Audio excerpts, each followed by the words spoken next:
السلام علیکم۔ آج میں آپ کو سناؤں گی ناول انتظار اظہار کی ایپیسوڈ 51، جس کو لکھا ہے بنت مہربان نے۔ آخر کب تک یوں میں اس سے حدوری محبت کی آگ میں جلتی رہوں گی؟ اس کے رونے میں اب شدت آ گئی تھی۔ روتے روتے اچانک سر درد شدید درد کرنے لگا تھا۔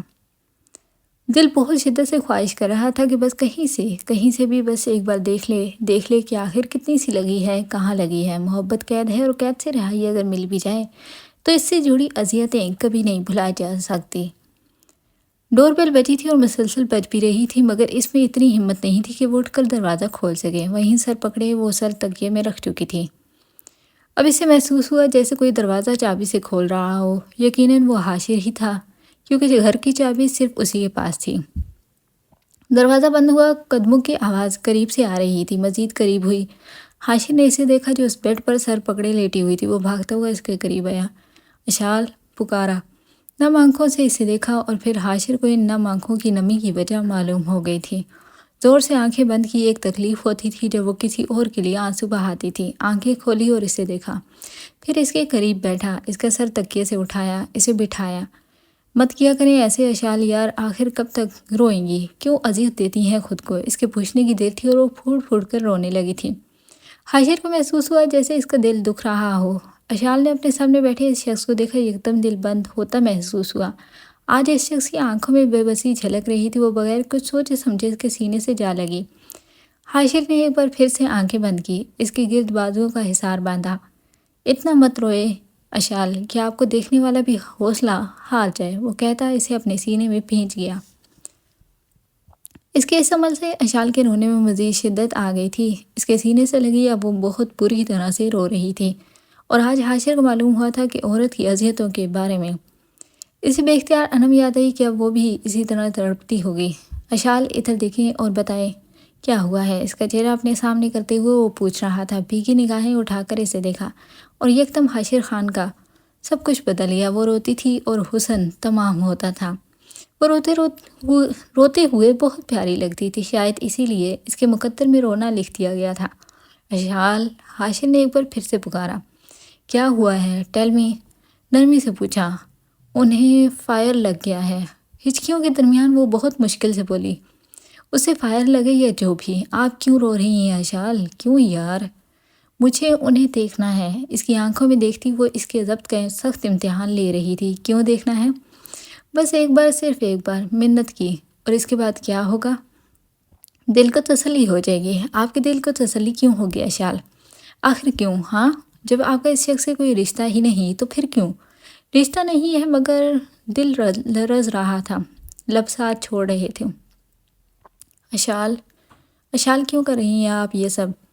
بس کر دیں، بھول جائیں۔ بھلایا ہی تو نہیں جا رہا۔ ایک بار پھر سے سر اس کے سینے پر رکھا۔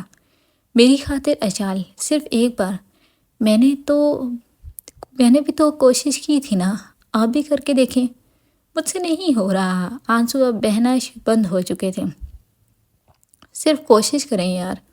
میرا سانس بند ہو جاتا ہے جب میں انہیں بھولنے کی کوشش میں بھی کرتی ہوں، اور میرا دل بند ہو جاتا ہے اشال جب مجھ سے جڑی عورت کسی اور مرد کی یاد میں روتی ہے۔ میرے اختیار میں نہیں ہے یہ۔ نجات دلائیں خود کو اس قید سے۔ اس قید سے نجات ناممکن ہے۔ کچھ ناممکن نہیں ہے، سب ممکن ہے، بس کوشش کرنی پڑتی ہے۔ آپ نہیں سمجھ سکتے، مجھ سے اچھا کوئی نہیں سمجھ سکتا۔ اس کے بعد سہلاتا ہوا وہ بولا۔ اشال اس سے الگ ہوئی۔ میں کوشش کروں گی کہ میں اب آپ کے سامنے نہیں روؤں۔ آنسو اپنے ہاتھ کی پوچھ سے صاف کرتی ہوئی وہ آہستگی سے بولی۔ اشال، آپ میرے سامنے نہیں روئیں گی تو اکیلے میں روئیں گی، اور یہ مجھے گوارا نہیں کہ میری بیوی اکیلے میں آنسو بہائے۔ نظریں اٹھا کر اسے دیکھا۔ یہ بندہ چاہتا کیا ہے؟ پھر کیا کروں میں؟ آپ بس بھول جائیں۔ نہیں بھول سکتی۔ کوشش کریں، قسم سے آپ کوشش کریں، ہو جائے گا۔ وہ نظریں جھکا گئی۔ اس نے بے حد دعائیں کی تھی اسے بھول جانے کی، مگر کوشش تو آج تک نہیں کی تھی۔ چلیں اب روئے نہیں۔ اس کے آنسو صاف کیے۔ میں اب کوشش کروں گی۔ ایک ارادہ کیا۔ آپ کوشش کریں، آپ کی اس کوشش میں آپ کو بھرپور ساتھ دوں گا۔ اشال نے اسے دیکھا۔ آنکھیں بے اختیار نم ہونا شروع ہوئی۔ بہتر کی کوشش میں تھی، اللہ نے بہترین سے نوازا۔ وہ کہتی ایک بار پھر سے اس کے سینے سے لگی۔ اشال، ہمیں ایک دوسرے کے لیے بنایا گیا ہے، ایک دوسرے کے سہارے کے لیے۔ ہم دونوں ایک دوسرے کے درد کے ساتھی ہیں۔ آپ مجھے اپنے ہر درد میں اپنا ہم سفر پائیں گی۔ وہ بے اختیار نم ہوتی آنکھوں سے مسکرائی۔ میں نہیں جانتی آپ کیسے ہیں، اچھے یا برے، بس اتنا جان چکی ہوں آپ مردوں میں ایک بہترین مثال ہیں۔ اس کی بات پر وہ بے اختیار مسکرایا۔ اگر آپ اپنے ان آنسوؤں پر اختیار رکھیں گی تو آپ مجھے کافی اچھی لگیں گی۔ وہ اس کی بات پر مسکرائی۔ روتے ہوئے اچھی لگتی ہیں آپ، مگر ہنستے ہوئے بے حد پیاری لگتی ہیں۔ آپ مجھے مکھن لگا رہے ہیں۔ اس کا بار بار یوں تعریفیں کرنا اچھا لگ رہا تھا۔ زاریان کے پاس وہ دوسرا شخص تھا جو یوں تعریف کر رہا تھا۔ مجھے بٹن نہیں پسند، میں جام لگا رہا ہوں آپ کو۔ اشال بے اختیار مسکراتی رہی۔ میں اب نہیں رہوں گی، کم از کم اس معاملے کے لیے تو بالکل بھی نہیں۔ ارادہ پختہ کیا۔ Good girl. اس کے گال چھوئے۔ آپ کو ایک گڈ نیوز دوں؟ اسے یاد آیا جو سڈنا نے اسے بتایا تھا۔ بالکل دیں۔ ناؤ میں پھپھو بننے لگی ہوں، اور آپ چاچو، اس نے چہکتے ہوئے بتایا۔ چاچو ہیں؟ اس کا تو بھائی نہیں تھا؟ ہاں نا، آمنہ کے بچوں کے آپ، وہ بولتی رکی۔ نہیں، آپ ماموں لگیں گے۔ جملہ درست کیا۔ رشتوں کی کیمسٹری نہیں آتی آپ کو؟ اس کی بات پر وہ بولا، آتی ہے لیکن کبھی کبھی مکس ہو جاتی ہے۔ صحیح۔ گردن اس بات میں لائی۔ اب جائیں گے نا پاکستان؟ اب تو بنتا بھی تھا جانا۔ ضرور۔ میں پیکنگ شروع کر دوں؟ یکدم وہ کھل سی گئی تھی۔ میڈم، امریکہ سے پاکستان جانا ہے، اسلام آباد سے پنڈی نہیں، وقت لگے گا۔ کتنا وقت لگے گا؟ 2 سے 3 ماہ، اور 3 سے 4، اس سے بھی زیادہ۔ اندازہ لگایا۔ عجیب ہے، کہا۔ بہت زیادہ عجیب ہے۔ آپ چائے پئیں گے؟ نہیں، باہر چلتے ہیں آج۔ وہ جانتا تھا وہ عارضی طور پر سب بھولی ہے، وہ اسے مکمل طور پر اس سب سے آزاد کرنا چاہتا تھا۔ کہاں باہر؟ امریکہ بے حد بڑا ہے، کہیں بھی۔ پھر چلیں؟ وہ اس کے پاس سے اٹھتی ہوئی بولی۔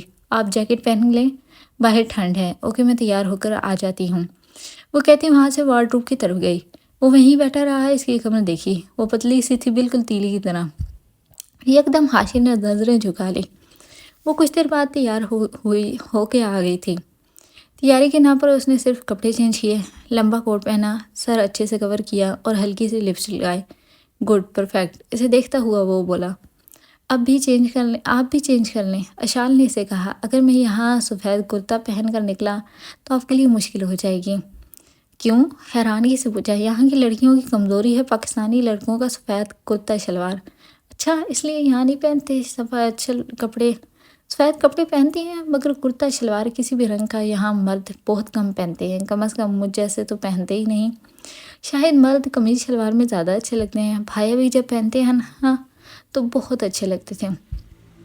یکدم کوئی سفید کرتے شلوار میں یاد آیا، مگر ابھی نہیں، ابھی بالکل بھی نہیں۔ اس نے گردن اسباب میں ہلائی۔ چلیں اب؟ جی چلیں۔ اس کے ساتھ وہ گھر سے باہر نکلا۔ حاشر نے گھر اچھے سے لاک کیا، پھر گاڑی کے قریب آیا۔ کچھ دیر سوچتے ہوئے وہ اس کی طرف مڑا۔ گاڑی میں چلیں یا پھر پیدل؟ موسم کافی بہتر تھا، آج گاڑی میں جانا اسے فالتو لگا، پیدل ہی صحیح ہے۔ اوکے چلیں۔ گاڑی کی چابی پھر جیکٹ میں ڈال دی۔ ہاتھ مجھے دیں ورنہ میرے پیچھے بھاگنا پڑے گا۔ اس کا ہاتھ اپنے دائیں ہاتھ میں لیتا ہوا وہ بولا، کیوں؟ ہاتھ پکڑنے کا کیا مقصد؟ میں ہمیشہ اکیلے ان سڑکوں پر چلتا ہوں تنہا، اس لیے آج آپ ساتھ ہیں تو کہیں آپ کو بھول نہ جاؤں۔ وہ خاموشی سے بس نظریں جھکائے چلتی رہی۔ اس نے سڑک کے کناروں پر موجود برف کو دیکھا۔ دنیا کتنی خوبصورت ہے، خاص طور پر برف والا منظر۔ اب آپ کب سے ہیں یہاں؟ تقریباً 5 سال سے۔ کافی ٹائم سے ہیں۔ 5 سال پہلے تو وہ یونی میں ہوتی تھی۔ آپ کی ایج کتنی ہے اشال؟ کچھ دیر خاموشی کے بعد حاشر نے پوچھا۔ 23 سال اور کچھ ماہ۔ ریلی؟ جی، آپ لگتی نہیں ہیں۔ کیوں؟ اتنی کمزور ہیں، 18 سے 17 کی لگتی ہیں۔ ایک بار پھر وہ مسکرائی۔ وہ آج بہت غور سے اسے دیکھ رہا تھا۔ کچھ کھایا پیا کرو لڑکی، صرف رونے دھونے سے کچھ نہیں بنتا۔ اس کے ہاتھ پر دباؤ ڈالتا ہوا وہ بولا، کھاتی تو ہوں، میں جانتا ہوں۔ آپ بھی تو کمزور ہی ہیں۔ اسے دیکھتی ہوئی وہ بولی، میں کمزور نہیں ہوں مس، میں بالکل ٹھیک ہوں، نہ موٹا نہ پتلا، سمارٹ باڈی ہے۔ میں بھی نارمل ہوں۔ اوکے صحیح ہے۔ کچھ دیر مزید خاموشی رہی۔ آپ نے کیا پڑھا؟ حاشر نے پوچھا۔ English literature. گڈ۔ آپ نے یکدم پوچھ لیا۔ میں نے انجینئرنگ۔ تو پھر آپ ڈاکٹر کیسے ہیں؟ یار عجیب بندی ہیں آپ۔ جب ڈاکٹر وہ تو ظاہر ہے میڈیکل ہی کیا ہوگا۔ وہ ہنستا ہوا بولا، آپ میرے سوالوں سے تنگ آ گئے ہیں کیا؟ آپ نے ابھی تک سوال کیا ہی کب ہیں جو میں تنگ آؤں گا؟ وہ خاموش رہی۔ آئیں آپ کو اپنی فیوریٹ کافی پلاؤں۔ وہ اسے ایک ہوٹل کی طرف لے کر جاتا ہوا بولا۔ کافی نہیں پسند تھی اسے، مگر آج پی لے گی، کم از کم اس شخص کے لیے تو وہ کچھ بھی کر سکتی تھی۔ السلام علیکم، امی کیسی ہیں؟ نور نے پوچھا۔ وعلیکم السلام، اللہ کا شکر، آپ سناؤ؟ آج امی نے آپ کہا تھا، مطلب موڈ صحیح ہے، بی پی اپنی جگہ پر ہے؟ نور نے سوچا۔ میں بھی ٹھیک ہوں الحمدللہ، اور مرتضیٰ کیسا ہے؟ وہ بھی اب بہتر ہیں، شکر ہے۔ اور سناؤ، سب کیسے ہیں؟ سب ٹھیک ہے، آپ بتائیں، ابو بھائی اذلان کیسے ہیں؟ اللہ کا کرم ہے۔ اچھا امی، آپ فری ہیں؟ ہاں فری ہوں امی، آپ سے ایک بات کرنی تھی۔ جی کہو۔ امی، آپ میری دوست فاطمہ کو جانتی ہیں؟ ہاں ہاں جانتی ہوں امی، وہ آپ کو کیسی لگتی ہے؟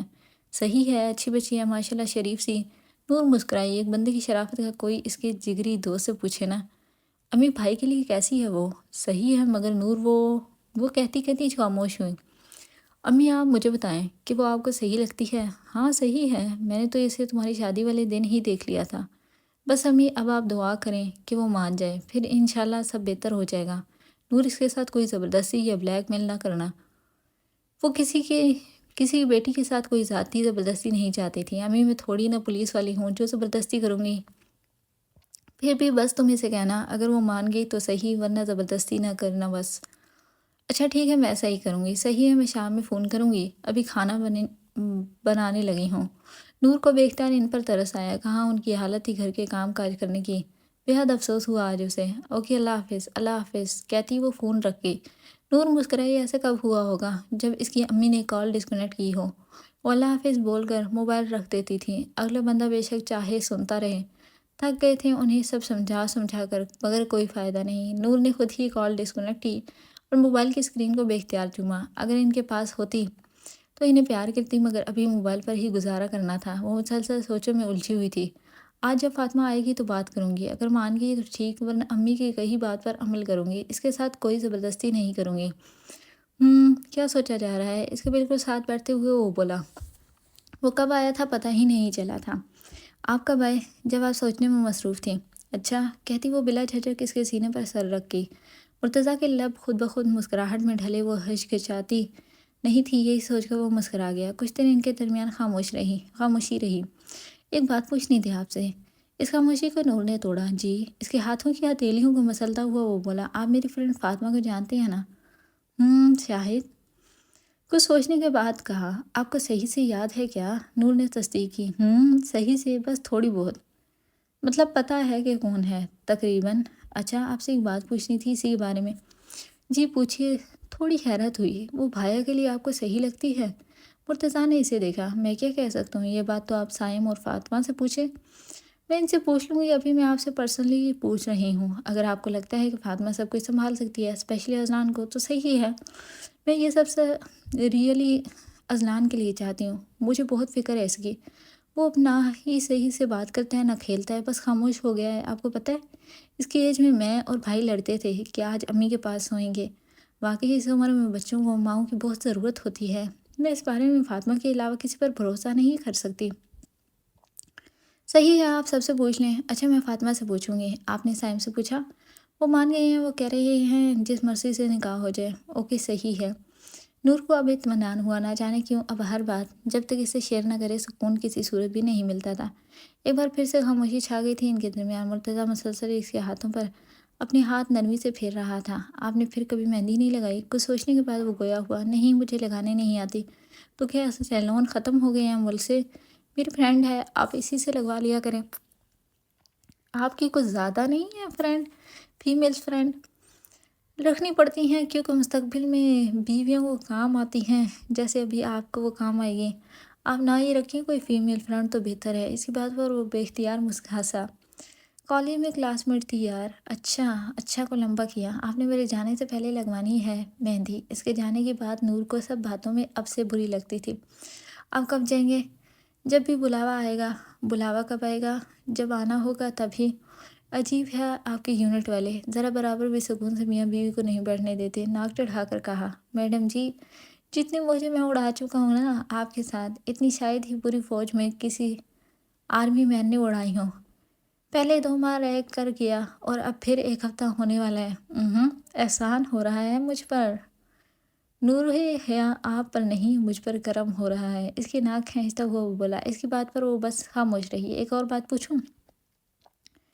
اگر میں نہیں کہوں گا تو آپ پھر بھی پوچھیں گے ہی، اسی لیے پوچھے۔ شاباش، سمجھ گئے ہیں مجھے آپ۔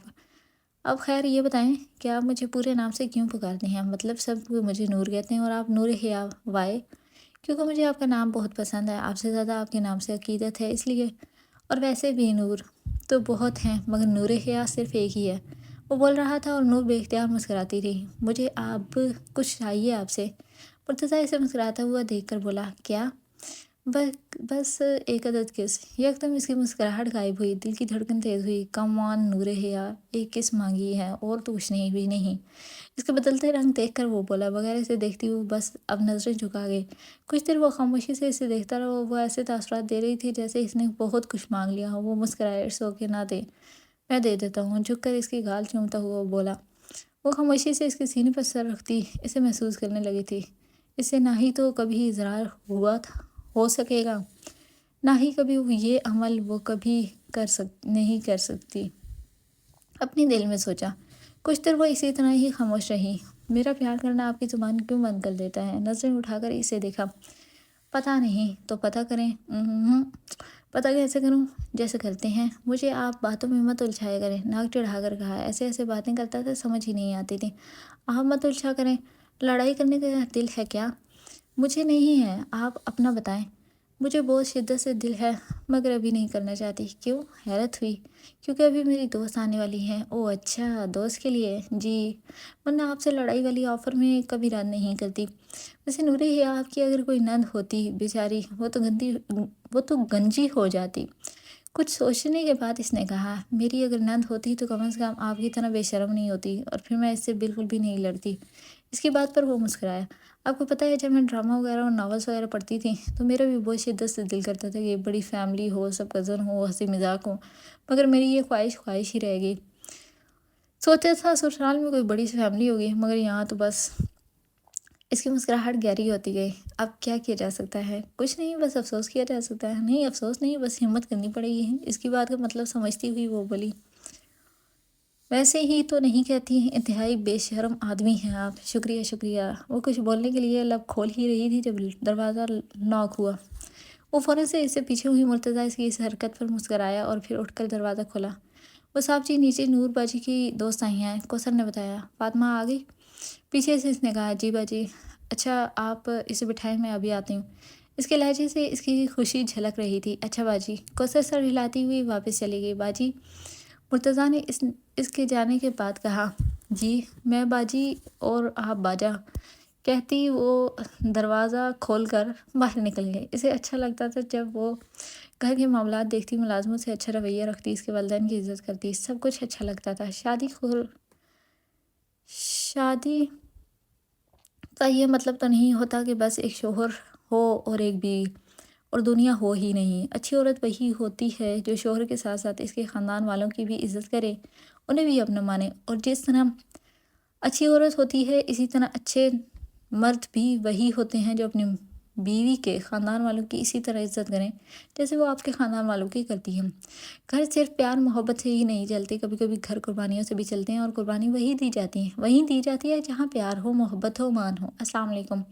اس کے گلے میں باہیں ڈالتی بہت پرجوشی سے سلام کر رہی تھی۔ وعلیکم السلام میڈم، کیسی ہو؟ فاطمہ نے پوچھا۔ اب بالکل والی ٹھیک، بیٹھو تم۔ اسے بیٹھنے کا کہا۔ تمہیں ایڈریس آسانی سے مل گیا تھا؟ نور نے پوچھا، کیونکہ پہلے تو وہ کبھی نہیں آئی تھی۔ ہاں، سدرا آپی سے لے لیا تھا۔ اچھا، اور طبیعت کیسی ہے اب؟ تمہارے سامنے ہوں۔ ہاں مجھے پتہ ہے تم ڈھیٹ ہو، اور تم ڈھیٹ پرو میکس، رائٹ؟ بالکل۔ گردن زور سے اس بات میں ہلائی۔ باقی سب کہاں ہیں؟ فاطمہ نے ارد گرد نظریں گھمائیں۔ انکل تو آفس میں ہیں، آنٹی شاپنگ پر گئی ہیں، اور مرتضیٰ اوپر ہیں، آ رہے ہوں گے۔ اچھا تم بیٹھو، میں آتی ہوں۔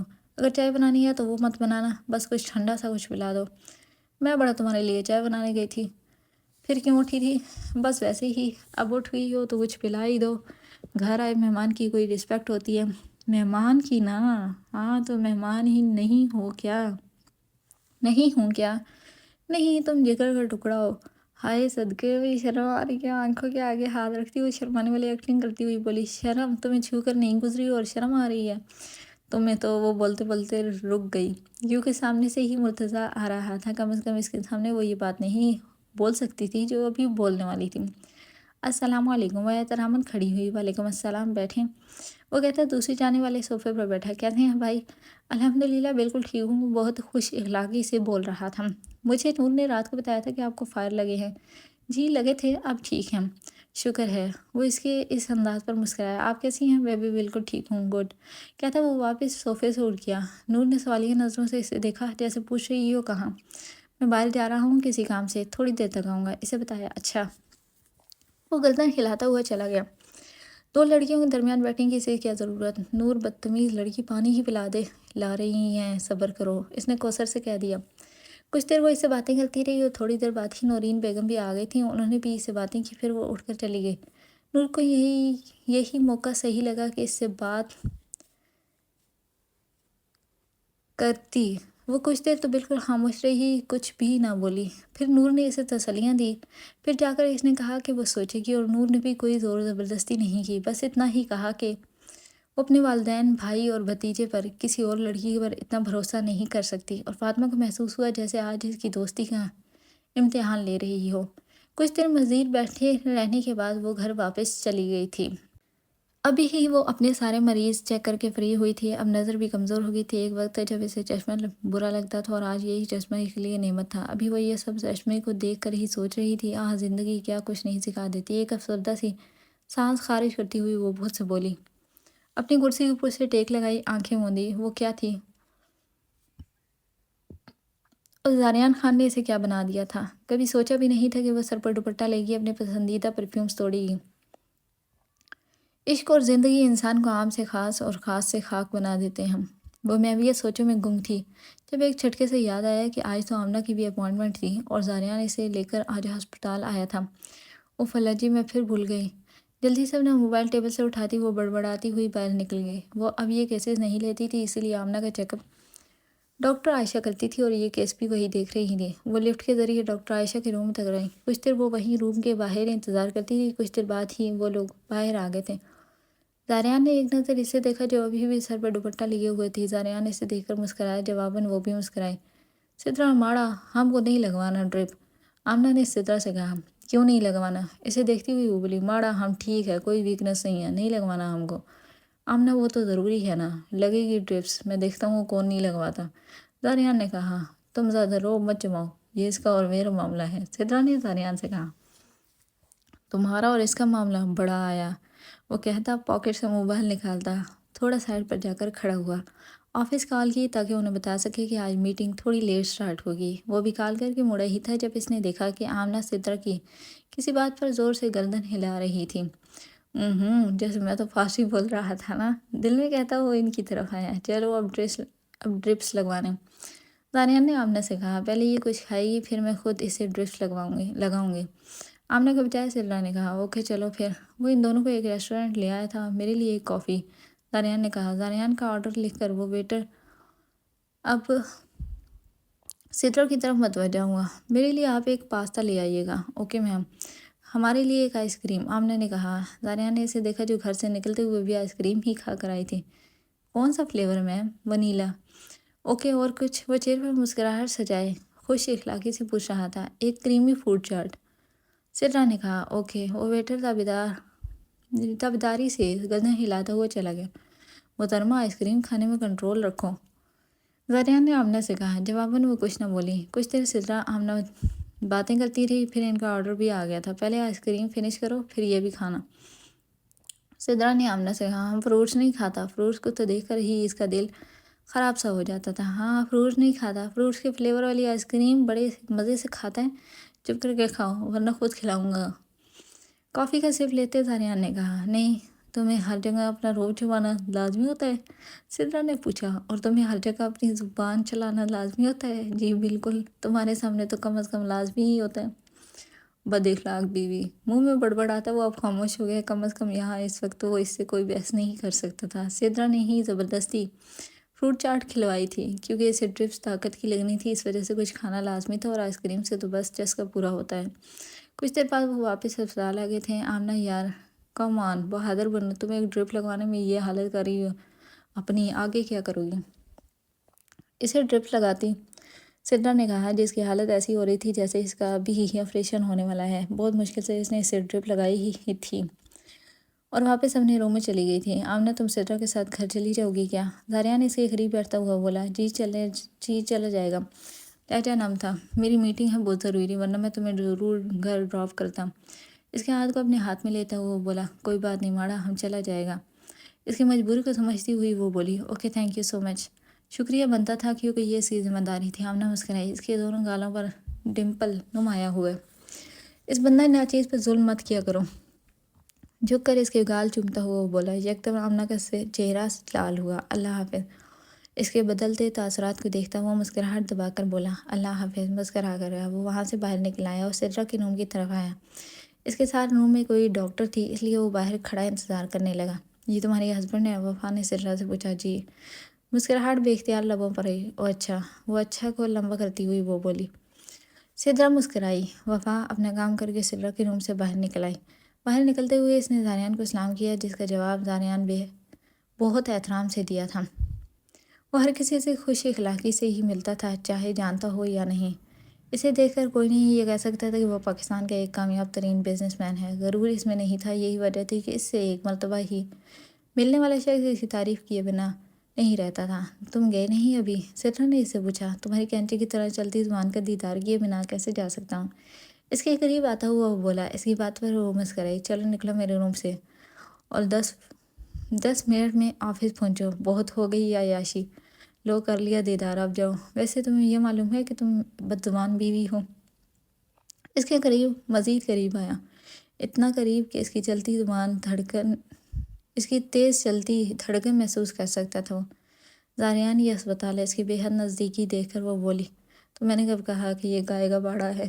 دوپٹے کے اندر سے اس کے بال صحیح کرتا ہوا وہ بولا، زاریان کے بچے کو آ جائے گا، نکلو یہاں سے۔ اچھا، خود کی کتنی پرواہ ہے نا، اور جو مجھے لیڈیز پرفیوم لگوا کر آفس بھیجا تھا وہ تمہاری سزا تھی۔ اچھا، یہ بھی تمہاری سزا ہے مسز۔ اس کا دوپٹہ سیٹ کیا۔ کس چیز کی؟ میری بات ماننے کی۔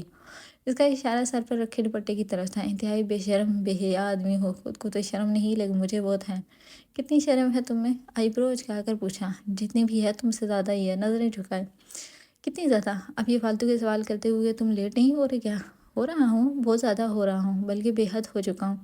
تو پھر واپس جاؤ نا، یہاں میرے ساتھ دن دہاڑے بے شرمیاں کیوں کر رہے ہو؟ تو بس ڈاکٹر صاحبہ، یہ بے شرمیاں نہیں، پیار ہے تمہارا پیار بھی بے شرم ہی ہے۔ اس کی بات پر وہ ہنسا۔ میری دونوں بیویوں کی ذمہ داری ساری تم پر ہے، خیر خیریت سے انہیں گھر پہنچا دینا۔ تیسری بیوی کی بھی جو ناک چڑھا کر کہا، انشاءاللہ بہت جلد۔ کہہ کر اس سے پیچھے ہوا۔ شرم تو چھو کر بھی نہیں گزری نا؟ نہیں، میں اپنے قریب ہر ایری غیری چیز کو نہیں آنے دیتا۔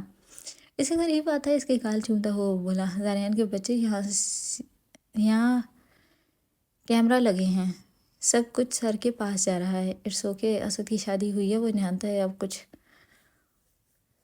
وہ کہتا ہے اسے حیران کرے، بدتمیز، بے شرم، اور کچھ سمجھ نہ آیا، یہی کہہ دیا۔ تھینک یو، اللہ حافظ، کہتا وہ اب کمرے سے باہر نکل گیا۔ تم جیسے بندے کو اللہ ہدایت دے، اپنے دھڑکتے دل پر ہاتھ رکھتی ہوئی وہ بولی۔ ابھی کچھ دیر ہی رہ گئی تھی آمنہ کی ڈرپ ختم ہونے میں، پھر وہ اسے لے کر کچھ شاپنگ کرے گی اور گھر چلی جائے گی۔ ارادہ کرتی وہ آمنہ کے روم کی طرف چلی گئی۔ کچھ شاپنگ وغیرہ کر کے وہ دونوں گھر آ گئی تھی۔ کھانا تو باہر سے ہی کھا لیا تھا۔ اب اس نے آمنہ کو اس کے روم میں بھیج دیا کہ تھک گئی ہوگی، تھوڑا آرام کر لو، اور ویسے بھی آمنہ آج واقعی بہت تھک گئی تھی۔ اپنے کمرے میں آ کر اس نے ایک عجیب سی خوشبو آئی تھی، کچھ پل وہ بھول گئی تھی یہ کہاں سے آئی ہے۔ پھر خود ہی صبح والا منظر یاد ہے، بے اختیار وہ مسکرائی۔ سدرا، اس زاریان جلاد خان نے کیا سے کیا بنا دیا تمہیں؟ خود سے کہتی وہ اب اپنے بیڈ پر ڈھیسی گئی تھی، آنکھیں موندی، نہ جانے کیوں زاریان تم مجھے اتنے اچھے لگتے ہو۔ میری ساری زندگی میں اتنی محبت مجھے کسی نے نہیں کی تھی، اتنی میں تم سے کر چکی ہوں اور کرتی ہوں۔ وہ سوچ رہی تھی اور لب مسکرا رہے تھے۔ محبوب کو سوچنا ہی مسکرانے کا سبب باعث بن جاتا ہے۔ وہ آنکھیں مودے بس سوچ رہی تھی تب موبائل بجا۔ آنکھیں کھولی اور موبائل کی اسکرین پر جگمگاتے نمبر کو دیکھا۔ السلام علیکم، کیا حال ہے؟ کال اٹھاتے ساتھ ہی سدرا نے سلام کیا تھا۔ وعلیکم السلام، ٹھیک ہوں، تم کیسی ہو؟ ویسی ہی جیسی تھی، تم بتاؤ، آپ بھی فری ہو؟ ہاں فری ہوں، خیریت؟ ابھی میری بات غور سے سننا اور سمجھنا، پھر جواب دینا۔ فاطمہ یار بولو۔ اور پھر فاطمہ نے اسے ساری بات بتائی تھی جو نور سے ہوئی تھی۔ پوری بات سننے کے بعد سدرا نے ایک لمبی سی سانس خارج کی۔ تم کیا چاہتی ہو؟ اس سے پوچھا۔ جو تم چاہتی ہو وہی، وہ شادی شدہ ہے، ایک بچے کا باپ ہے، سنبھال لوگی سب۔ جب دوستی کی ہے تو نبھانی تو ہوگی نا، دوستی کو سائڈ پر رکھو اور اب بتاؤ۔ سائڈ پر رکھی دوست کی خاطر سب قربان۔ ایموشنل ہو کر نہیں، عقل سے سوچو۔ وہ خاموش رہی۔ میں ایک بار زاریان سے پوچھ لوں اس بارے میں؟ سترا نے پوچھا۔ ہاں پوچھ لو، اس سے زیادہ اعتبار کسی پر نہیں تھا اسے۔ اس دنیا میں اگر کسی مرد پر بھروسہ تھا تو وہ زاریان ہی تھا۔ اوکے، آفس سے آئے گا تو پوچھوں گی۔ اوکے، ایک بار پھر سوچ لو فاطمہ، سوچ کر ہی بتایا ہے۔ اوکے، اللہ حافظ کہتی فون بند کر دیا۔ فاطمہ نے ایک نظر خود کو آئینے میں دیکھا۔ یا اللہ، آپ کا ہر فیصلہ مجھے قبول ہے کہتی وہ آنکھیں موند گئی۔ اس کا ایمان اب کامل تھا، ہر چیز پر کامل۔ شام کو جب زاریان گھر آئے تو سترا نے اسے سب بات بتائی تھی۔ جواباً اس نے یہی کہا تھا کہ وہ اس معاملے کے بارے میں مرتضیٰ سے پوچھے گا، پھر ہی کچھ بتائے گا۔ سترا نے اس کی بات مانتے ہوئے خاموش ہو گئی۔ بات بھی تو صحیح تھی، وہ تھوڑا نا سائم فاروق کو جانتا تھا، لیکن مرتضیٰ تو جانتا تھا نا، اور مرتضیٰ پر تو اندھے بہرے گونگے کی طرح اعتبار تھا اسے۔ پھر زاریان نے مرتضیٰ سے پوچھا تھا، اس نے یہی کہا تھا کہ وہ ایک اچھے خاندان کا لڑکا ہے اور ہو سکتا ہے فاطمہ اس کے ساتھ خوش رہے۔ اس کی بات پر زاریان نے ڈائریکٹ سترا سے کروائی تھی، جسے سن کر سترا کو اطمینان ہوا تھا۔ ہر طرح کی تسلیوں کے بعد ان دونوں کا جمعہ والے دن نکاح فکس کر دیا گیا تھا۔ ایک سادے سی تقریب مقرر کی تھی جس میں سب اپنے ہی شامل تھے۔ فاطمہ نے آفس سے ریزائن کر دیا تھا۔ زاریان کو دکھ تو ہوا تھا اس کا آفس چھوڑنے کا، مگر اس کا مستقبل تھا جیسے وہ اپنی مرضی سے گزارنا چاہتی تھی اور یہ اس کا حق تھا۔ پچھلے 6 سال سے وہ اس کے ساتھ کام کرتی رہی تھی، اس لیے شال کی طرح ہی عزیز تھی۔ سترا تو 4 دن پہلے ہی فاطمہ کے پاس ڈیرے ڈال چکی تھی۔ چھوٹی موٹی ہی تیاری تھی، مگر تیاریاں تو تھی نا، اور یہ تیاری اس کے ہوتے ہوئے اس کی بہن کرتی، یہ اسے گوارا کہاں تھا۔ اس لیے 1 ہفتے کا آف بھی کر لیا تھا ہسپتال سے۔ نماز جمعہ ادا کر کے بیان سن کر وہ اب مسجد کی پہلی صف میں اکیلا بیٹھا تھا۔ آج جمعہ تھا، وہی دن جس دن وہ اس کی زندگی میں آئی تھی، جس دن اس کا بیٹا اس دنیا میں آیا تھا۔ جمعے والے دن ہی اس کا نکاح حیا سے ہوا تھا اور جمعے والے دن ہی اذلان بھی پیدا ہوا تھا، اور آج کوئی اور آ رہی تھی، نہ جانے کیوں۔ ہاتھ ایک بار پھر سے دعا کے لیے اٹھائے۔ اے رب کائنات، اے میرے رب، اے رب، تو غفور رحیم ہے، کریم ہے، مہربان ہے۔ اے میرے مالک، میرے لیے آسانیاں پیدا کر۔ یا اللہ، میری حیا کے ذکر کی دیر تھی اور وہ مسجد میں تنہا بیٹھا اور پھوٹ پھوٹ کر رو دیا۔ سر ہاتھوں میں گرائے وہ بچوں کی طرح رو رہا تھا۔ میری حیا تیری بندی تھی اور تو نے واپس لے لی، مگر اس کی محبت میرے دل میں تا قیامت تک ڈال دی۔ اے میرے رب، میں بے وفا نہیں، مجھے میری شریک حیات کی نظر میں بے وفا نہ ٹھہرانا۔ میں آج بھی بس ہوں، میں اس سے محبت نہیں عشق کرتا ہوں، پاک پاکیزہ عشق۔ اے میرے رب، تو جانتا ہے یہ سب مجبوری ہے میرے لیے۔ یا اللہ، آنے والی کو میرے والدین کے لیے، میرے اولاد کے لیے، میرے لیے مخلص بنا دینا۔ یا اللہ پاک، مجھے اس کا مخلص بنا۔ یا اللہ پاک، میری حیا کو اپنے حبیب کے قدموں کی چھاؤں نصیب کرنا۔ اے رب، تو روز محشر میری شریک حیات کے ہر گناہ پر پردہ ڈالنا جو اس نے جانے انجانے میں کیے ہوں گے۔ اے میرے رب، میری شریک حیات کی بخشش کرنا۔ یا اللہ، میری زندگی آسان بنا دینا، مجھ سے راضی ہو جا، مجھے اپنا نیک بندہ بنا، میرے بیٹے کو اپنا نیک بندہ بنا۔ مسلسل دعائیں مانگنے کے بعد وہ مکمل دعا مانگ کر وہاں سے اٹھ گیا تھا۔ وہ مسجد سے نکلا، ایک نظر مسجد کو دیکھا۔ حیا کے جانے کے بعد اسے محسوس ہو رہا تھا دنیا جہاں کا سکون مسجد میں آ کر اسے ملتا ہے۔ حیا کہتی تھی کہ نماز باجماعت مسجد میں ادا کیا کریں، مگر وہ کبھی کرتا کبھی نہیں۔ مگر اب اس کے جانے کے بعد اس کی 5 وقت اذان مسجد میں ہی ہوتی تھی۔ وہ مسجد سے نکل کر قبرستان آ گیا۔ وہ آنکھیں بند کر کے بھی اپنی حیا کی قبر تک پہنچ سکتا تھا۔ گھٹنوں کے بل بیٹھا، یہ اس کا معمول تھا۔ ہر جمعے کی نماز کے بعد وہ قبرستان آتا، حیا سے ڈھیروں باتیں کرتا۔ ابھی بھی فاتحہ پڑھ کر وہ بیٹھا اس کی قبر پر موجود تختی پڑھ رہا تھا۔ زوجہ سائم فاروق، مقدروں سے لڑا نہیں جاتا۔ حیا، یار میں بے وفا نہیں ہوں نا؟ اس سے تصدیق کی۔ حیا، خدا گواہ ہے میں بے وفا نہیں ہوں، میں مجبور ہوں۔ کہا، میں جنت میں تم سے ملوں گا حیا، انشاءاللہ۔ کہتا وہ اٹھ گیا۔ اگر مزید کچھ دیر یہاں رہتا تو شاید دل پھٹ جاتا۔ وہ حیا جو اس کی ایک آواز پر دوڑی چلی آتی تھی، آج اس کے چیخ چیخ کر پکارنے پر بھی آنکھیں نہیں کھول رہی تھی۔ دل پھٹنے والا منظر تو تھا نا۔ ابھی ہی وہ امی کے گھر سے آئی تھی۔ جلدی سے فریش ہو کر اس نے جمعے کی نماز ادا کی۔ مرتضیٰ اسے اس ہفتے ڈیلی خود اسے وہاں چھوڑ آتا اور لے بھی آتا، مگر رات کو رہنے نہیں دیتا تھا، چونکہ اس ہفتے تک اس نے واپس چلے جانا تھا اور نہ جانے کب آنا تھا، اس لیے زیادہ سے زیادہ وقت وہ اس کے ساتھ گزارنا چاہتا تھا۔ اس لیے ابھی بھی اسے وہ واپس لے آیا تھا اور خود جمعہ پڑھنے چلا گیا تھا۔ جمعہ کی نماز کے بعد وہ لوگ واپس چلے جائیں گے۔ سفید رنگ کا دوپٹہ اپنے گرد اچھے سے اوڑھے وہ اب دعا کے لیے ہاتھ اٹھا چکی تھی۔ مرتضیٰ کے بے حد اصرار کرنے پر اس نے گول ٹکی والی سمپل سی مہندی اپنے دونوں ہاتھوں پر لگا لی تھی۔ ایک نظر اپنی لال رنگ کی مہندی کی طرف دیکھا۔ یا اللہ پاک، آپ نے مجھے بے حساب دیا ہے، اتنا جتنی میری اوقات نہیں تھی۔ اگر ساری زندگی بھی سجدے میں رہوں تو تب بھی آپ کا شکر ادا نہیں کر سکتی۔ الحمدللہ اللہ پاک، بس اللہ پاک میرے بھائی کی زندگی بھی خوشیوں سے بھر دے، میرے بھائی کی بھی مشکلات حل کر دے، اس کے لیے فاطمہ کو سکون کا باعث بنا دینا۔ یا اللہ میری دوست کو بھی اچھا ہمسفر عطا کر۔ یا اللہ میرے بھائی کو صبر دینا۔ یا اللہ آپ جانتے ہیں نا کہ وہ حیا کو کتنا چاہتے ہیں۔ یا اللہ آج حیا کی جگہ کسی اور عورت کو اپنی زندگی میں شامل کرنا ان کے لیے بہت مشکل ہوگا۔ یا اللہ ان کی ہر مشکل آسان کر دینا۔ مسلسل اپنے بھائی کے لیے دعائیں مانگتی وہ اب رو رہی تھی۔ اپنی جان سے بھی زیادہ عزیز ہوتے بہنوں کو اپنے بھائی، اور اس کا بھائی بھی تو کروڑوں میں سے ایک تھا۔ دعائیں مانگ کر وہ اب جائے نماز طے کر رہی تھی جب کمرے کا دروازہ کھلا اور وہ اندر آئے۔ سفید رنگ کے کاٹن کے قمیص شلوار پہنے، دائیں کلائی میں اپنی پسندیدہ گھڑی پہنے وہ آج بے حد پیارا لگ رہا تھا۔ کمرے میں آتے ساتھ ہی اس کی نظر سفید رنگ کے لمبے سے فراک پہنے اپنی شریک حیات پر پڑی جو مسلسل اسے دیکھ رہی تھی۔ ماشاء اللہ، اونچی سی آواز میں کہتا وہ اب ڈریسنگ ٹیبل پر اپنی جیب سے سفید رنگ کی ٹوپی نکال رہا تھا۔ نور بے اختیار مسکرائی، پیچھے مڑا۔ اسے مسکراتا دیکھ کر وہ بھی مسکرایا۔ ماشاءاللہ آج تو چاند زمین پر اتر آیا ہے۔ اس کی اس بات پر نور نے نظر جھکائی۔ مجھے آج 3-4 لڑکیوں نے دیکھ کر ماشاءاللہ بولا ہے اور ایک نے تو حد کر دی۔ اس کے قریب آیا۔ نور نے نظریں اٹھا کر اسے دیکھا۔ کہہ رہی تھی کہ آج تو چاند زمین پر اتر آیا ہے، اس لیے بہت مشکلوں سے لوگوں کی نظروں سے بچ بچا کر گھر تک آیا ہوں۔ اب کیا پتہ کون اس چاند کو نظر لگا دے۔ نور نے حیرت سے اسے دیکھا، یعنی وہ خود کو چاند کہہ رہا تھا اور ماشاءاللہ بھی خود کے لیے کہا تھا۔ اف اللہ جی، یہ بندہ اس کے مزید قریب ہوا، اتنا قریب کہ اس کی سانسوں کو محسوس کر سکتا تھا وہ، مگر اس لڑکی نے چاند دیکھا ہی نہیں تھا۔ جھک کر اس کی پیشانی چومتا ہوا آہستگی سے بولا۔ نور کے لب مسکرائے، نگاہیں جھکائی۔ آئندہ سفید رنگ آپ نہیں پہنیں گی۔ اس کے مہندی سے بھرے ہاتھ اپنے ہاتھ میں لیتا ہوا وہ بولا۔ کیوں جی؟ کیونکہ اس رنگ میں آپ مجھے بے حد اچھی لگتی ہیں، ڈر ہے کہیں میری نظر نہ لگ جائے۔ اس کے مہندی والے ہاتھوں پر اپنے لب رکھے۔ میں تو پہنوں گی، تنگ کرنا چاہا، پھر آپ میرے علاوہ کسی کو بھی نہیں دیکھ پائیں گی۔ یہ فیملی ڈائلاگ بعد میں بولنا۔ ٹائم دیکھیں 2:25 یہیں ہو گئے ہیں، 3 بجے نکاح ہے۔ تو کس نے کہا تھا کہ اتنی پیاری لگیں؟ جھک کر گال چوما۔ نور مسکرائی، دوپٹے سر سے اتارا۔ ابھی وقت نہیں، ہم لیٹ ہو رہے ہیں۔ وہ جانتا تھا کہ وہ کیوں دوپٹہ اتار رہی ہے، مگر پھر بھی تنگ کرنا لازمی تھا۔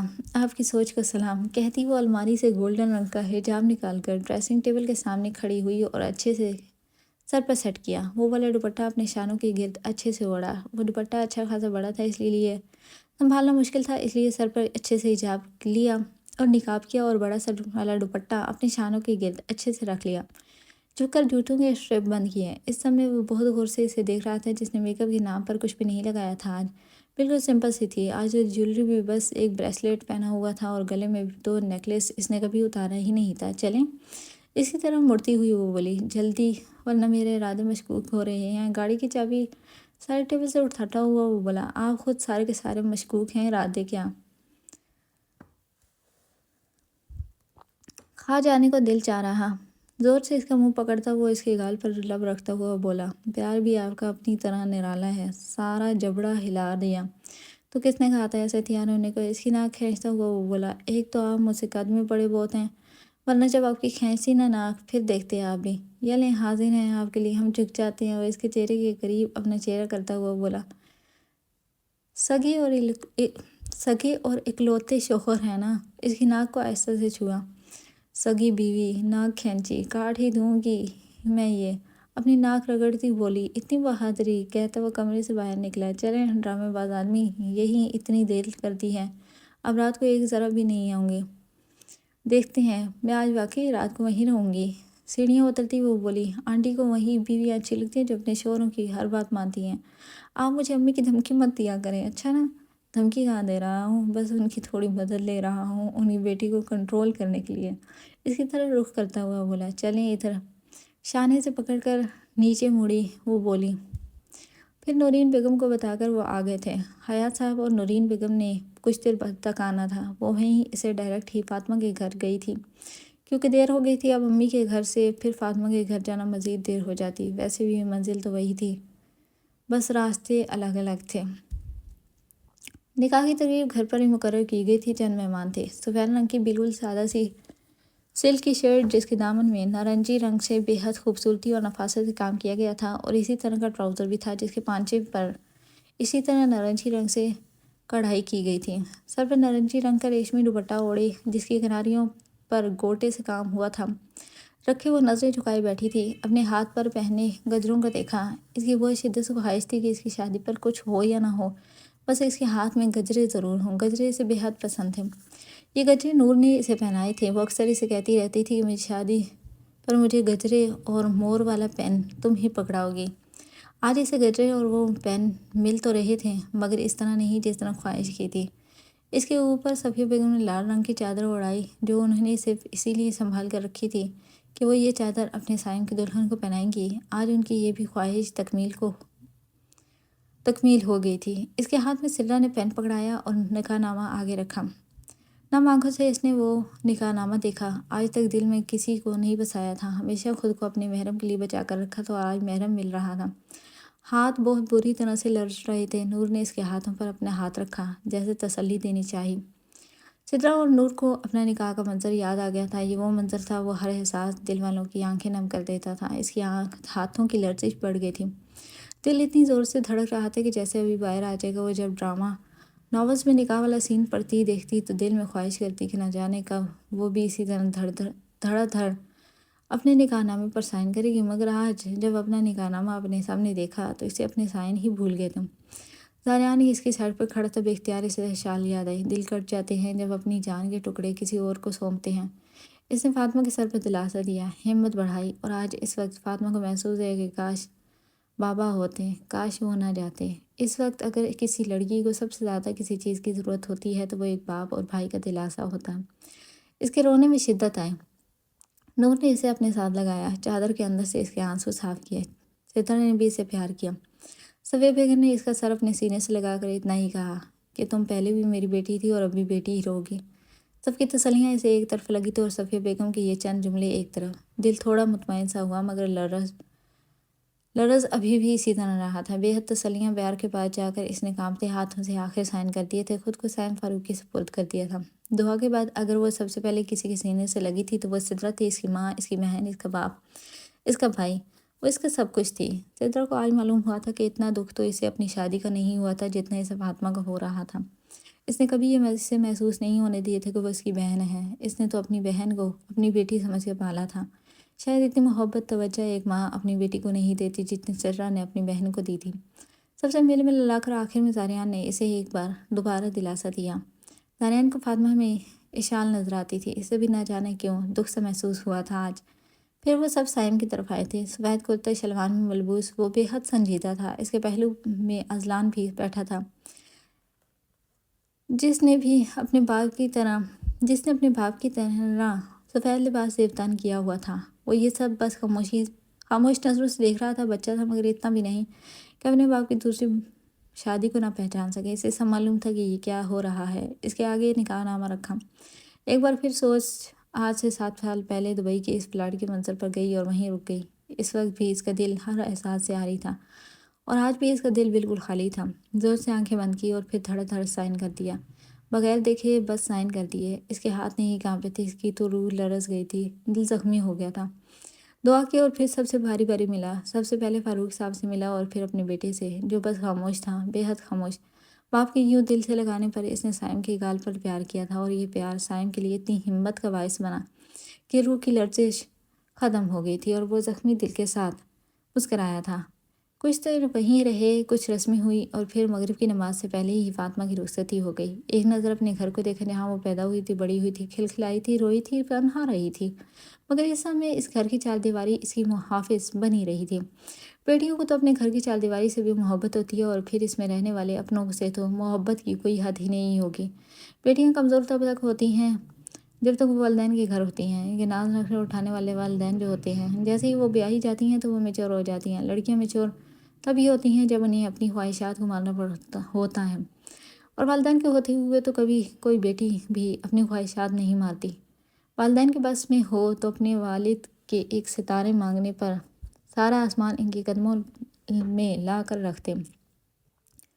زندگی میں بس والدین ہی لاڑ نخرے اٹھاتے ہیں، اور کبھی کبھی بہن بھائی بھی، اور آگے تو پھر قسمت کی بات ہوتی ہے کہ کبھی ہم سفر ایسا مل جائے جو فطرت کی طرف سے کرشمہ بن جائے اور آپ کو اپنا لاڈلا بنا لے، جیسے حیا نے سائم فاروق کو اپنا لاڈلا بنایا، جیسے سید مرتضیٰ علی شاہ نے نور حیا کو لاڈلا بنایا، جیسے حاشر خان نے اشال خان کو ہر عیب سمیت اپنایا، جیسے زاریان خان نے سرا امین سے محبت نہ ہونے کے باوجود اس کی ہر خواہش کا احترام کیا، جیسے زاریان خان نے آمنہ خان کے لیے اپنی زندگی کی خواہشات قربان کی۔ یہ سب حقیقت تو نہیں، فرضی تھا، مگر در حقیقت کبھی کبھی یہ فرضی کردار ہی حقیقت بن جاتے ہیں اور زندگی سنوار جاتے ہیں۔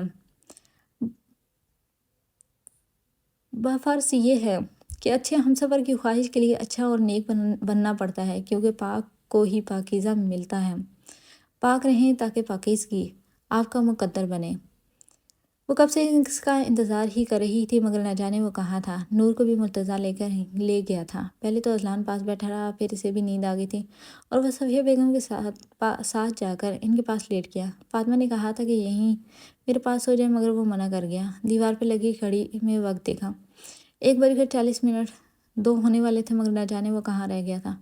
اب تو انتظار کی حد بھی ختم ہو گئی تھی، وہ کل سے سوئی بھی نہیں تھی۔ اب ذرا سا بیڈ گراؤنڈ سے ٹیک لگائی اور سکون ملا اور وہیں سو گئی تھی۔ اسی طرح وہی کپڑے میں نے وہ سو گئی تھی، جیولری کے نام پر تو بس جھمکے پہنے ہوئے تھے تو وہ جو سادے سے ہی تھے، اس لیے آسانی سے سو گئی تھی، اور میک اپ میں تو صرف ایک لپسٹک اور کاجل لگایا تھا۔ نہ جانے کی رات کے کس پہر وہ آیا تھا، بکھرے بال اور لال آنکھوں سمیت۔ وہ کمرے میں آیا اور سامنے اس بیڈ پر پا کر دل بکھر سا گیا۔ زور سے آنکھیں بند کی۔ ایک وقت تھا جب وہاں حیا ہوتی تھی، حیا حیا، ہر لمحے، ہر سانس، ہر جگہ، ہر وقت صرف ایسے حیا یاد آتی تھی۔ وہ بھولتی ہی کب تھی۔ بیڈ کے عین درمیان میں وہ سوئی ہوئی تھی۔ اسے ہلانا یا جگانا نامناسب لگا، اس لیے اپنا تکیہ لے کر وہ صوفے پر ہی لیٹ گیا۔ امی ابو کے کمرے میں گیا تھا کہ اذلان کو دیکھ لیں، مگر وہ تینوں سو گئے تھے اور یہاں یہ بھی سو گئی تھی۔ مگر وہ کیسے سوتا، اس کی تو دنیا اجڑی ہوئی تھی، اسے کیسے نیند آتی آخر؟ ساری رات بس سوچتے سوچتے ہی گزر گئی۔ ایک صرف حیا کے چلے جانے سے اس کی زندگی کیا سے کیسے بن گئی تھی۔ کبھی کبھی صرف ایک شخص ہی ساری دنیا بن جاتا ہے، اور پھر اس شخص کے چلے جانے کے بعد ساری دنیا اجڑ جاتی ہے۔ وہ محویت سوچوں میں غرق تھا جب فجر کی اذانیں شروع ہو گئی تھیں۔ آنکھیں بند کی اور بہت غور سے اذان سنی۔ اذان میں حضرت کی شفاعت ہے، بس کبھی غور سے سننا تو صحیح۔ اذان سنتے سنتے ہی سکون ملا اور شیطان حاوی ہو گیا اور اس کی آنکھ لگ گئی۔ وہ کروٹ بدل رہی تھی جب اذان کی آواز کان میں پڑی، فجر کی اذان۔ دل میں سوچتی وہ بال سمیٹتی ہوئی اٹھ کر بیٹھی، پھر اچانک نظر سامنے صوفے پر بے خبر سوئے اس پر پڑی۔ پیشانی پر بکھرے بال، سلوٹوں سے بھرا سفید کرتا اور سینے پر رکھا دایاں ہاتھ۔ وہ بے سود گہری نیند میں تھا۔ فاطمہ نے ایک نظر اسے دیکھا اور بے اختیار اس پر ترس آیا۔ میں وعدہ کرتی ہوں اپنے رب سے کہ کبھی میں آپ کے لیے اگر سکون کا باعث نہیں بنی تو بے سکونی کا باعث بھی نہیں بنوں گی۔ اس کے چہرے پر نظر جماتی وہ خود سے عہد کر رہی تھی۔ وہ ایک خوبصورت اور وجیہہ شخصیت کا مالک لڑکا تھا، مگر وہ اپنے نصیبوں سے ہارا ہوا تھا۔ وہ خوبصورت تھا، یہ بات فاطمہ نے آج مان لی تھی۔ اسے شہزادے کی چاہ تھی اور آج اسے شہزادہ مل بھی گیا تھا، مگر قسمت سے ہارا شہزادہ، زخموں سے چور شہزادہ۔ وہ اٹھی اور الماری سے کپڑے نکالے اور واش روم چلی گئی۔ کچھ دیر بعد وہ ایک سادہ سے کاٹن کے سوٹ میں ملبوس تھی، چہرہ تر تھا، گیلے بالوں کو سمیٹا اور اچھے سے دوپٹہ اوڑھ کر نماز پڑھی۔ شکر اس نے نور سے قبلہ کا رخ پوچھ لیا تھا۔ شکر ہے اس نے نور سے قبلہ کا رخ پوچھ لیا تھا۔ اس نے تو نور کی شادی پر مہندی والی رات بس ویسے ہی قبلہ رخ پوچھ لیا تھا۔ اسے کیا معلوم تھا کہ یہ چھوٹی سی بات ایک دن بہت کام آئے گی۔ خیر، ایک نظر پیچھے سوئے ہوئے سائم کو دیکھا، پھر اپنی نماز کی طرف متوجہ ہوئی۔ اچانک کسی کا سایہ آنکھوں پر پڑنے سے وہ آنکھیں مسلتا ہوا اٹھا تھا۔ اس کی نیند اب بےحد کچی سی ہو چکی تھی، ذرا سی آہٹ پر آنکھ کھل جاتی۔ ابھی بھی اس کی آنکھ کھل گئی تھی۔ آنکھ کھلتے ساتھ ہی پہلی نظر آسمانی رنگ کے دوپٹے میں مکمل خود کو ڈھانپے نماز پڑھتی فاطمہ پر پڑی۔ آنکھیں بند کی اور پھر کسی آہٹ کے وہ اٹھا اور پاؤں پر چپل اڑستا وہ کمرے کا دروازہ آرام سے کھل کر اس کے پیچھے سے ہی چلا گیا تھا اور اسے علم بھی نہیں ہو سکا تھا۔ سلام پھیر کر اس نے دعائیں مانگی اور دعا مانگتے مانگتے کب وہ رونے لگ گئی پتہ ہی نہیں چلا۔ اللہ کو حال دل سنا کر وہ اٹھی اور جائے نماز طے کرتی ہی پیچھے مڑی، مگر وہ اس کو وہاں نہ پا کر اسے ایک جھٹکا لگا تھا کہ کہاں گیا آخر؟ ابھی تو یہیں تھے، واش روم نہیں وہاں جاتی تو لائٹ آن ہوتی۔ اف، یہ آدمی کیا کوئی جن ہے، پتہ ہی نہیں چلا۔ جائے نماز ریک پر رکھتی ہوئی وہ بولی۔ پھر کمرے کا جائزہ لیا۔ اچھا تھا، چھوٹا سا مگر صاف ستھرا۔ اس کمرے کی صفائی دیکھ کر اندازہ ہو چکا تھا کہ وہ صفائی پسند ہے۔ کمرے میں موجود ہر چیز کو الٹ پلٹ کر دیکھنے کے بعد اب وہ آئینے کے سامنے کھڑی اپنے بال بنا رہی تھی۔ بال گیلے تھے، اس لیے آدھے بال لے کر پیچھے کیچر لگا دیا۔ پھر ایک نظر اپنے چہرے کو دیکھا۔ وہ دلہن ہی نئی نویلی دلہن، مگر لگ تو نہیں رہی تھی۔ کیا کیا سوچا تھا، ناول ڈرامے دیکھ کر یہی لگتا تھا کہ ہر کسی کی زندگی ایسی ہی خوبصورت ہوتی ہے، مگر آج جب حقیقت کی روشنی اس کی آنکھوں کو چبھ رہی تھی اور اس کی چبھن کے باعث اس کی آنکھ سے آنسو نکل کر بال پر بہہ گیا، وہ جلدی سے اپنے آنسو صاف کرتی سر پر اچھے سے دوپٹہ اوڑھتی ہوئی وہ دروازے تک آئی۔ نور، تمہیں اللہ پوچھے، دفعہ ہو گئی رات کو۔ اسے نور کی بہت شدت سے یاد آ رہی تھی۔ کم از کم ابھی اسے وہاں ہونا چاہیے تھا، مگر مرتضیٰ کو اس کی زیادہ ضرورت تھی کیونکہ وہ کچھ دن بعد چلا جائے گا اور نہ جانے پھر کب آئے۔ دروازہ کھلا ہی تھا جب سامنے وہ آ گیا جو اندر کمرے میں ہی آ رہا تھا۔ وہ پیچھے ہوئی اور وہ اس کی سر سے ہوتا ہوا اندر کمرے میں آیا۔ وہ پھنس گئی تھی، کیا کرے، باہر جائے یا اندر۔ دروازے کو پکڑے وہ بہت بری طرح سے الجھن میں الجھ گئی تھی۔ چند لمحے گزرے، پھر صاحب نے دروازہ خود آگے بڑھ کر بند کیا۔ وہ ابھی بھی وہیں کھڑی تھی اور وہ کچھ فاصلے پر رکھے صوفے پر بیٹھا تھا۔ یہاں آئے، آواز بھر آئی تھی۔ فاطمہ کا سارا وجود کانپا تھا۔ آج تک کسی مرد کی اتنی سخت آواز نہیں سنی۔ آہستہ آہستہ چلتی وہ بیٹھ کے بالکل کنارے پر بیٹھی۔ آپ میری مرضی کے بارے میں آپ جانتی ہیں، مجھے دہرانے کی ضرورت نہیں ہے۔ اس کی بات پر وہ بس خاموش رہی۔ فاطمہ، مجھے آپ سے کچھ نہیں چاہیے، بس اپنے والدین، اپنے بیٹے اور اپنے گھر کا سکون چاہیے۔ میں نہیں چاہتا تھا کہ ہمارا گھر ایسے گھروں میں شامل ہو جائے جہاں ہر وقت لڑائی ہوتی رہے، بس یہی چاہیے، کہتا وہ اب اس کا چہرہ دیکھ رہا تھا جو ہر احساس سے آ رہی تھا۔ آپ کو مجھ سے کوئی شکوہ نہیں ہوگا، یہ میری پوری کوشش ہوگی، میں آپ کی ہر خواہش کا دل سے احترام کروں گا، آپ کے سارے حقوق پورے کروں گا، بدلے میں مجھے صرف سکون چاہیے، اپنے گھر کا سکون اور اپنے بیٹے کی زندگی کا سکون۔ اسے اگر ماں بن کر نہیں پال سکتی تو ایک فرینڈ بن جانا اس کی۔ میں آپ کو شکایت کا موقع نہیں دوں گی، آہستہ سے کہا۔ گڈ، آئی ہوپ آپ سمجھدار ہوں گی۔ سمجھدار، یہی سمجھداری ہی تو انسان کو کبھی کبھی کہیں کبھی نہیں چھوڑتی نا، اس نے سوچا۔ وہ کچھ دیر وہیں اس کے سامنے بیٹھا رہا، پھر الماری سے اپنے کپڑے نکال کر واش روم فریش ہونے چلا گیا تھا۔